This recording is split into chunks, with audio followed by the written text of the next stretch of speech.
అధినేత విజయ్ సంచలన వ్యాఖ్యలు చేశారు. తన సినిమా జననాయకన్ విడుదల విషయంలో కుట్రలు జరుగుతున్నాయని ఆరోపించారు. తనకు న్యాయం కావాలని ఆయన డిమాండ్ చేశారు. తిరుచిరాపల్లిలో నామినేషన్ వేసిన విజయ్ తర్వాత రోడ్ షో చేశారు. ఈ సందర్భంగా కరూరు ఘటన, జననాయకన్ మూవీ వివాదంపై స్పందించారు.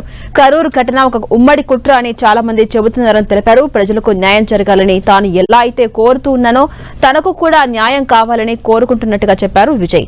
తన సినిమా జననాయకన్ విడుదల విషయంలో ఏదో జరుగుతోందని ఆరోపించారు విజయ్.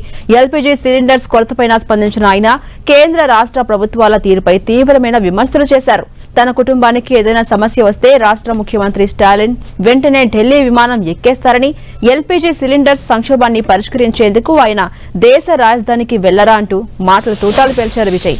యాక్టర్ గా ఎంతో మంది అభిమానులను సొంతం చేసుకున్న విజయ్ తమిళగా వెట్రి కలగం పార్టీని స్థాపించి తొలిసారి అసెంబ్లీ ఎన్నికల్లో పోటీ చేస్తున్నారు. పెరంబూర్, తిరుచి ఈస్ట్ ఈ రెండు నియోజకవర్గాల నుంచి ఆయన బరిలోకి దిగబోతున్నారు.